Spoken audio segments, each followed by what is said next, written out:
자, 두 번째 형성평가 소단원 2 설득 전략 분석하며 듣기 단원에 해당하는 문제 15문제짜리 한번 해설을 해보도록 할게요.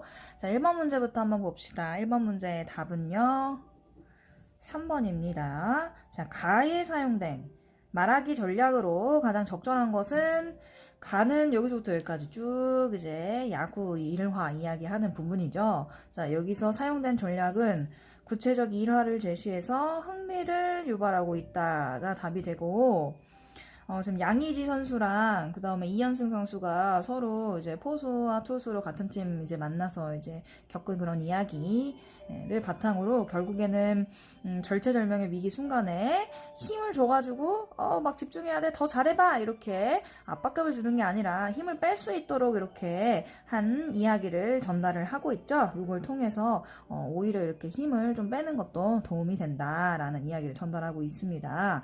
자, 1번 통계자료 없고요. 2번 공통 관심사에 대해 청중들과 여기까지 맞아. 공통의 관심사인 야구에 대해서 이야기하고 있고, 심지어 이 부분에서 야구 좋아하시는 분 계세요? 라고 이제 호응을 이끌어내고 있죠. 그런데 논쟁을 벌이고 있는 건 아니다. 그래서 야구에 대해서 이제 뭐 쟁점 하나를 언급해서 싸우고 있는 건 아니다. 4번 전문가의 말 인용 없고 그래프도 없습니다. 자, 2번 넘어갈게요. 가에서 말하고자 하는 바 가장 적절한 것은 선생님이 아까 전에 간단하게 얘기를 했죠. 가 내용은 그래서 하고 싶은 말이 뭐다? 정답은 1번. 인생 살면서 힘들 때 너무 힘줘가지고 하지 말고 오히려 그냥 힘 빼서 릴렉스 하면은 힘이 생기게 되는 경우가 있다라는 이야기를 하고 싶어하는 그런 지문이었습니다. 3번 디귿에 들어갈 설득 전략. 디귿은 여기 있어요. 나의 지문에 디귿에 들어갈 답은 인성적 설득입니다. 자, 나 지문 여러분 이거 한번 꼼꼼히 잘 읽어보세요. 설득 전략 3가지에 대해서 언급을 하고 있는 중요한 질문인데, 자, 첫 번째 이성적 설득은 논리적인 근거를 드는 게 포인트죠. 연역, 귀납, 우리 지금 열심히 공부했던 그런 논증 방법을 사용하거나 구체적인 수치나 그래프 등등등과 같은 통계 자료를 사용하거나 자신이 직접 경험한 것을 언급하거나 다른 사람의 말, 특히 이때 다른 사람이라 함은 뭐 친구나 뭐 아는 지인의 이야기일 수도 있지만 해당 분야의 전문가의 의견 등을 인용해서 얘기하면 훨씬 설득이 쉽다. 설득력을 얻을 수 있다. 이렇게 얘기해 볼 수 있겠고, 그 다음 감성적 설득은 감정에 호소하는 거죠. 그래서 유머라든지 아니면 공포심을 자극한다든지 아니면 욕망이나 동정심과 같은 감정들을 불러일으키는 것들을 우리가 감성적 설득 전략이라고 한다. 디귿에 들어가는 인성적 설득 전략은 말하는 사람, 설득하고자 하는 사람의 됨됨이를 바탕으로 하는 거야. 그래서 그 말하는 사람 자체가 갖고 있는 뭐 전문성, 직업적인 전문성이든 뭐 그 분야에 대해서 얼마나 잘 알고 있는지 등에 대한 전문성, 도덕성, 사회성과 같이 그 사람의 말을 믿을 만한, 신뢰를 줄 수 있을 만한 그런 됨됨이를 바탕으로 한 설득 전략을 우리가 인성적 설득 전략이라고 합니다. 자, 그러면 4번 문제로 한번 넘어가 볼게요. 4번 문제는 뒷페이지에 있네. 자, 4번 문제. 가에서부터 마까지 자신의 어려움을 고백한 감성적 설득 전략이 가장 두드러지게 나타나는 것은 마입니다.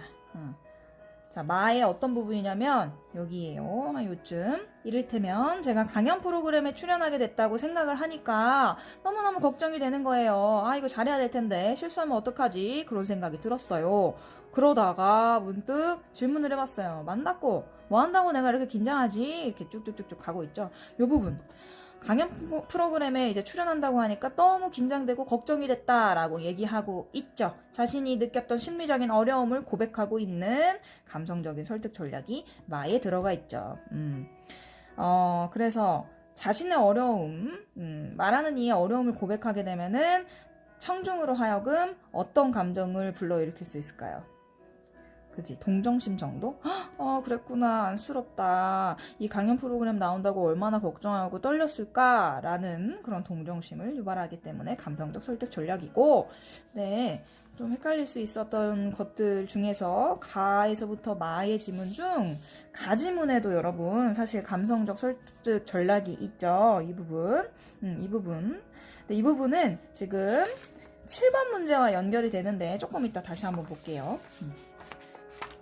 자, 5번의 답은요, 2번입니다. 이거는 뭐 내용 주제 파악하는 문제니까 넘어가고. 6번의 답은 1번. 기억과 니은이 맞습니다. 말하는 이의 경험을 활용해서 설득력 높이고 있다. 여기서 사용된 설득 전략, 뭐, 이성적 설득 전략이다. 라고도 바꿔서 얘기할 수 있겠네. 그 다음에 2번. 사투리를 활용하고 있지. 만났고. 이게 지금 사투리잖아. 요거 활용해서 주제를 효과적으로 전달하고 있다. 그 다음, 구체적인 인명, 지명, 사람 이름, 지역명 안 나오고 리을에서도 우리 사회에 어떤 문제가 있고 그거를 해결하려면 이렇게 해야 한다? 그런 얘기 아닙니다. 패스. 자, 7번의 답은요. 기억에 사용된 설득 전략의 종류를 쓰라고 했잖아. 아까 전에 우리 기억 다시 돌아가서 한번 볼게요. 저희 아버지가 가훈 화목이라고 적어가라 라고 하셨어요. 그래서 저는 집안의 화목을 가장 자주 깨뜨리는 주범인 아버지가 할 말씀은 아닌데 점점점점점 하고 생각하면서도 그렇게 적어냈어요 라고 이야기를 하고 있죠. 본인이 겪었던 과거 경험을 이야기를 하는데, 자, 여기서 사용된 설득 전략은 감성적 설득 전략이야. 자, 청중으로 하여금 이 이야기를 딱 들으면 아버지라는 캐릭터에 대해서, 아버지의 이야기에 대해서 되게 재미있게 들리죠. 그치? 청중에게 웃음을 유발하고 있죠. 그렇기 때문에 감성적 설득에 해당이 된다라고 우리가 정리를 해볼 수 있고, 아까 이 문제 4번 문제 다시 가서 보면 그냥 감성적 설득 전략이 두드러지게 나타나는 것을 고르세요가 아니었잖아. 포인트는 자신의 어려움을 고백하고 있는 이거였죠. 그래서 문제를 잘 읽어봐야 합니다. 자, 그래서 7번 문제까지 보았고 8번 문제로 한번 넘어가 봅시다. 8번 문제의 답은요, 3번입니다. 3번. 우리가 설득적인 말하기의 대표적인 게 이제 강연이 있거든. 그런 강연을 들을 때 적절하게 듣기 위해서는 강연자가 어떤 설득 전략을 사용하고 있는지를 한번 우리가 생각을 해보면 좋고, 배타적인 태도 이런 거 좋지 않죠. 배타적이라는 거는 타인을 배척하는 태도를 말하거든요. 강연자에 대해서 배척하는 태도 당연히 틀리겠고, 거리감을 둘 필요도 없고, 전적으로 공감하면 또 안 되죠. 효과적인 그런 설득 전략을 쓰고 있는지, 옳은 얘기를 하고 있는지, 타당한지 이런 것들을 생각하면서 들어야죠. 의심 없이 받아들이면 안 되고요. 9번 문제. 9번 문제의 답은 5번입니다. 강연의 주장과 일치하지 않는 것은 자기를 희생해서 타인을 위해 살아야 한다? 그럴 리가. 그런 얘기하고 있지 않습니다. 만닿고라는 질문을 던지면서 살아야 한다. 뭐 요런 데 나와 있네요. 그죠? 쓸데없는 경쟁의식 버리고 살아야 한다. 남의 눈 카메라라고 이제 지금 같이 표현하고 있는데, 남의 눈 의식하면서 서로 경쟁하면서 내가 뒤쳐져 보이면 안 되겠다 이런 식으로 연쇄 반응 일으키면서 살면은 안 된다라는 얘기하고 있고, 남의 눈 의식하지 말자. 지금 이 부분, 그죠? 원하는 인생을 살아야 한다. 뭐 이것도 요 정도에 나와 있겠죠. 정말로 내가 원하는 건지 이런 것들을 생각해 봐야 한다라는 부분. 쓸데없는 경쟁의식, 아까 뭐 이런 부분 해서 1, 2, 3, 4번은 다 본문에서 우리가 찾아볼 수 있는 내용들입니다. 자, 그 다음 10번의 답은요, 기억에 사용된 설득 전략에 대해서 한번 써보라고. 자, 11번의 문제는요, 답이 5번입니다. 이와 같은 성격의 강연을 듣는 방법으로 적절하지 않은 거. 강연자가 항상 자기보다 우월하다는 마음으로 듣는다? 웬걸? 그렇지 않을 수도 있잖아. 강연자가 하고 있는 말이 타당한지, 쓰고 있는 그런 뭐 사용하는 말투나 몸짓 같은 거 적절한지, 설득 전략은 뭘 쓰는지 이런 거 분석해야 된다고 했죠. 나머지 1, 2, 3, 4번이 맞는 선제임으로 잘 한번 읽어보시고 12번으로 넘어갑시다. 12번의 답은요, 4번입니다. 나에 사용된 설득 전략이 주는 효과. 자, 이 부분이 나인데, 말하는 이의 건강한 인생관을 솔직하게 말하면서 듣는 이의 신뢰감을 얻고 있다라고 되어 있습니다. 내가 생각하는, 강연자가 생각하는 최선이라는 거는 뭐 쫓기다가도 열심히 달리는 것 말고도 쉬는 것도 최선을 다해서 게으름을 부리면서도 최선을 다해서 힘을 비축하기도 하고 합니다 하면서 자신의 건강한 인생관에 대해서 이야기를 하고 있죠. 여기서 우리가 청중으로서 와 솔직하게 자신의 인생관을 나타내고 있네, 신뢰가 간다 라고 우리가 생각을 할 수가 있게 되죠. 그 다음에 13번에 이 문제 한번 같이 볼게요. 기억에 활용된 논증 방법. 자, 기억 이 부분이죠. 힘을 줄 때 주고 뺄 때 빼고 그래야 리듬이 생기죠. 이 부분인데, 자, 여기서 활용된 논증 방법은 얘들아 유추야, 유추.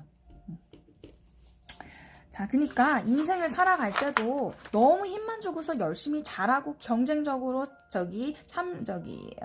하려고만 하지 말고 힘을 줄 때는 주고 뺄 때는 빼라. 음악도 마찬가지 아니냐. 강박, 쾅쾅쾅쾅만 하면은 리듬이 생겨나지 않죠. 강박이 있으면 약박도 좀 있고, 음표가 있어서 멜로디가 있으면 가끔가다 쉬어가는 쉼표도 좀 있고, 그래야 진정한 리듬이 생겨나고 그걸로 아름다운 음악을 만들 수가 있어요 까지 이 부분입니다. 자, 여기서 여기 빈대다가 선생님이 한번 왜 유추인지 한번 써볼게. 자, 인생이라는 것과 음악이라는 이 두 대상 간에는 유사성이 있다 이거야. 음악은 강박, 약박 이런 것들이 같이 어우러져야 하고, 음표도 나왔다가 악보에 또 쉼표도 나왔다가 해야지 어때? 진정한 리듬감이 있는 아름다운 음악이 된다 이거야. 그죠? 자, 음악이라는 대상에 대해서 설명을 하면서 인생도 마찬가지로 힘을 줄 때는 주고 뺄 때는 빼고 해야지 인생도 아름다운 인생이 될 수 있다라고 이야기를 하고 있는 거죠. 그죠?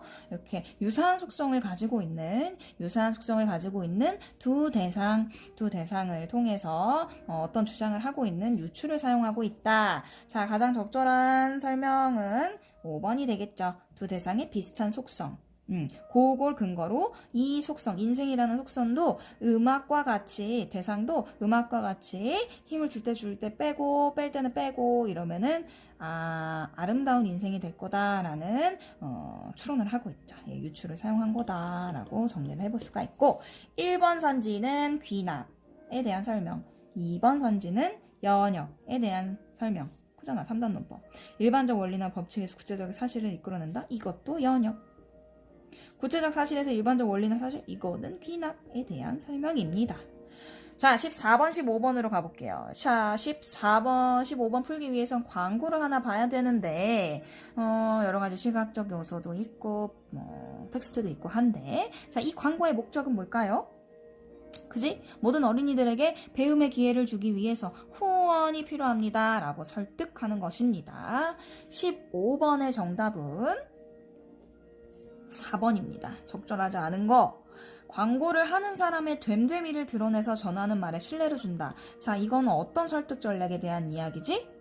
그렇지? 인석적 설득 전략에 대해서 얘기하는 건데, 과연 이 광고를 만든 광고 제작자의 인간적인 됨됨이? 이게 드러나냐 이거지. 어디에 드러나지 않는다. 그래서 틀렸다.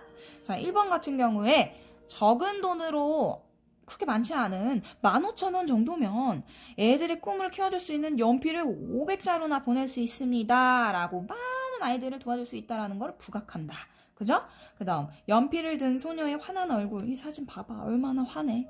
친밀감, 따뜻함 불러일으키고 있죠. 감성적 설득 전략 쓰고 있고. 3번 광고의 문구에 구체적인 숫자를 제시해서 이해하기 쉽게 했다. 15,000원이면은 500자루 연필, 30만 원이면은 40명의 아이들이 편하게 공부할 수 있는 학습 상자 2를 보내줄 수가 있대. 자, 이런 식으로 통계 자료를 쓰고 있죠. 구체적인 숫자. 이성적 설득 전략.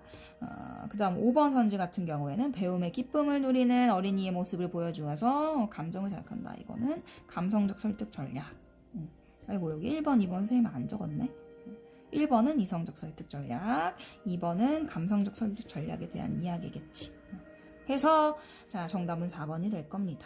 자, 여기까지 해서 우리 두 번째 형성평가까지 설득의 힘이라는 대단원에 해당하는 문제들을 확인해 보았습니다. 자, 수고하셨습니다. 시험 공부 열심히 하세요.